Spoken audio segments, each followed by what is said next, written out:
Welcome to my today's vlog. कल की थकान आज 9:45 बजे तक मिटी, तो हम लोग आज बहुत लेट उठे। लेकिन उठते ही मैं एक गुड गर्ल की तरह नहा धो के रेडी हो गई। रेडी होने के बाद मैंने तुलसा जी में पानी दिया और धूप बत्ती करके उनकी पूजा की।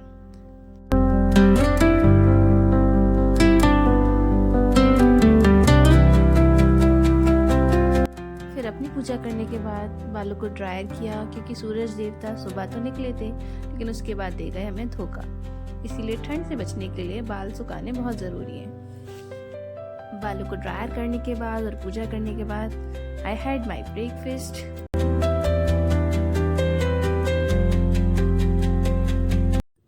तो टीवी देखते देखते ब्रेकफास्ट करने के बाद मैंने धुले हुए कपड़ों को ड्रायर किया और मम्मी के साथ निकल गई टेरेस पर कपड़ों को सुखाने। लेकिन उसके तुरंत बाद आ गया इंस्टामार्ट डिलीवरी वाला, जिसके लिए मुझे नीचे भाग के जल्दी से जाना पड़ा। पार्सल को रिसीव करके जब मैं ऊपर आई तो देखा बहुत तेज़ हवा चल रही थी। इस वजह से हमें नीचे ही जाना पड़ा, क्योंकि धूप के दर्शन तो बहुत ही मुश्किल हो पा रहे थे। नीचे आके मैं और मम्मी कंबल में बैठ गए और फिर से कल वाली मूवी कंटिन्यू करने लगे, जिसका नाम मैंने आपको बताया था, Mirai, which is available on Disney Hotstar या जियो हॉटस्टार, शायद यही नाम हो गया है इसका। And I will rate this movie 9 out of 10 seriously. थोड़ी देर बाद देखा तो छत पे धूप आ गई थी, और धूप में कौन नहीं बैठना चाहेगा। तो अच्छे से विटामिन डी लेके पहुंचे हम लोग नीचे जाके देखा तो मम्मी ने ऑलरेडी सब्जी तैयार कर दी थी। तो मैंने सोचा कि मैं चपातीस बना देती हूँ और सब लोग साथ में खा लेंगे। सब लोगों ने जब खाना खा लिया तो फिर आई हमें भयंकर नींद। तो मैं तो अपना कंबल लेके सो गई। थोड़ी देर बाद हमें बाइक की आवाज़ आई तो देखा कि पापा ऑफिस से आ गए हैं। मैंने जल्दी से गेट खोला और पापा को एंट्री दी।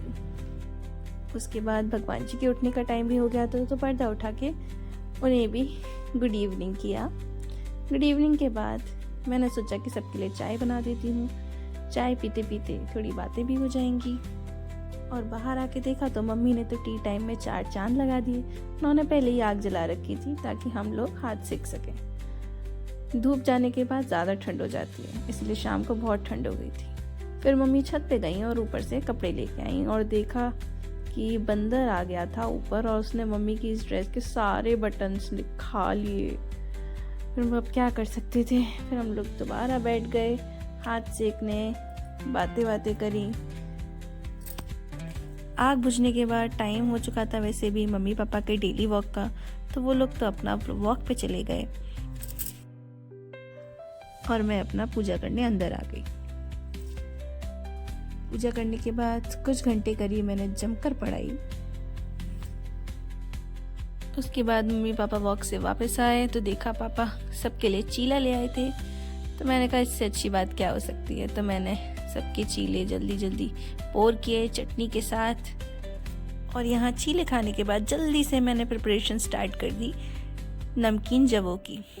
ये स्पेशल रेसिपी मैं अपनी सासू माँ से सीख के आई थी। तो मैंने कहा आज मैं आप सबको जवे बना के खिलाऊंगी। तो जवे वाकई में बहुत टेस्टी लगे थे। पापा ने तो दोबारा लिए, तो इतने से कम बचे हैं, आप देख सकते हो। ये भी ख़त्म हो गए लास्ट। उसके बाद आ गया था मेरे हस्बैंड का कॉल। फिर मैंने अपनी सासू माँ से भी बात की और उसके बाद थोड़ा सा फ़ोन चलाया। फ़ोन चलाने के बाद हो चुका था बेड टाइम। तो अगर आपको मेरा ब्लॉग अच्छा लगा हो तो प्लीज़ लाइक करें, सब्सक्राइब करें। Thank you. मिलते हैं कल। Good night.